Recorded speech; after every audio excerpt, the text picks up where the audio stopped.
Brigadier General Bradley S. James, the Commanding General of 4th Marine Aircraft Wing, is going to give a statement.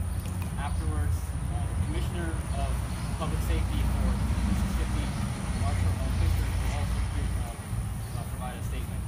The scope of this brief is to provide an update on the recovery and investigation of Yankee 72 that crashed here recently. We are withholding the names of the service members until 24 hours after the next of kin notification. We do not have any time to answer questions, and without further ado, General James.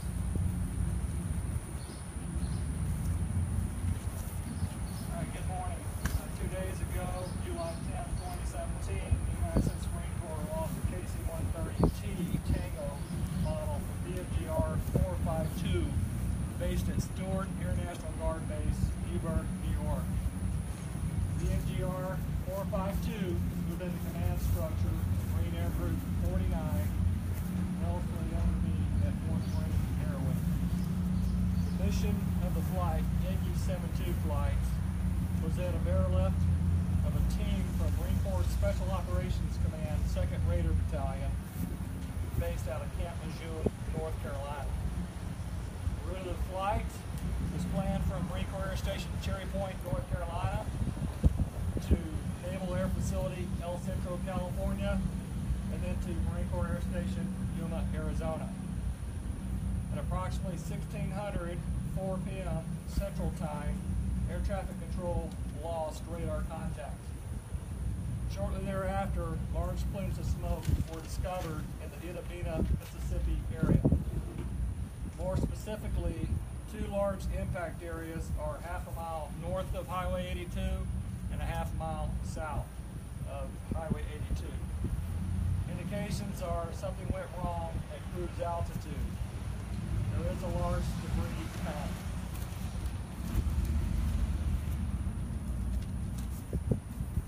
On board were 16 great Americans representing the United States Marine Corps and the United States Navy. 9 of the Marines are from BMGR 452, Newburgh, New York. 6 Marines from 2nd Raider Battalion, Camp Lejeune, North Carolina, and 1 Navy hospital corpsman with the 2nd Raider Battalion, Camp Lejeune, North Carolina. Family members have been notified. Out of respect for the families, we will not release the names or specifics as of now. Expect the roster of names within the next few days. The members involved in response to the Yankee 72 mishap is extensive in agencies and skill sets. We are working through the process in a four-phased approach. Number 1, recovery of remains and effects, notification of next of kin. Number 2, preservation of the impact sites and equipment. Number 3, investigation. Number 4 will be the cleanup and the restoration of the impact sites. This tragic mishap has brought together many wonderful people from federal, state, and local agencies. I want to identify those agencies. They are in no particular order. Mississippi Wildlife and Fisheries, Mississippi Bureau of Investigation, the Mississippi Emergency Management Agency, Mississippi Highway Patrol, the FBI, ATF, U.S. Army, EOD, U.S. Air Force, EOD, the Mississippi Office of Homeland Security, the Sheriff offices from LaFleur and Sunflower counties,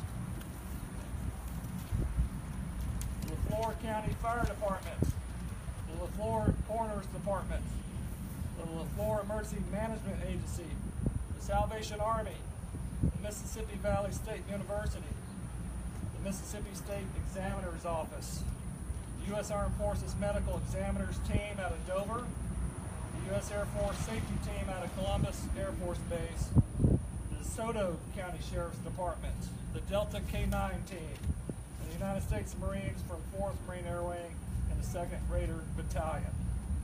I also want to thank the rock-solid people of the local area and your assistance in anything that you have been able to provide us. You make the state of Mississippi great. Now I want to pass the stage to Marshall Fisher. He is the Commissioner of the Department of Public Safety for the state of Mississippi. Thank you, General. Good morning. Thank you for being here today. What happened Monday is a grim reminder of the sacrifice of sailors, Marines, airmen to serve our great country. Even though they weren't in a combat situation, it's a loss to families, and out of respect for those families, we appreciate prayers and support of the people of the great state of Mississippi. It is not a surprise to me to learn of the support of the Marine Corps from the people in Floyd County, from the people of this state. It is not uncommon for Mississippians to be up front at times like this. So thank you for your prayers and your support. The site, crash area, has been secured by elements of the Department of Public Safety, Department of Wildlife, and numerous other law enforcement agencies. As you know, an undertaking like this is there's not just one agency, it's a team effort. We have a pretty large area to cover. There are items that are going to be recovered by teams on the ground. Some of these may be unsafe. So members of the public, if you happen upon any of these items, I'm going to give you a number to call here in just a minute. And it's very important to note that none of this stuff should be touched. Removal of anything from any of these areas could be subject to criminal prosecution. Alcohol, Tobacco and Firearms Bureau, federal agency, has a lead on that. We've been in contact with the U.S. Attorney's Office in the Northern District, acting U.S. Attorney Chad Lamar. So I want to state again, any items removed from this area, person removing those items could be subject to criminal prosecution. If you come upon anything, I'll give you a number to call. 1-800-ATF-GUNS.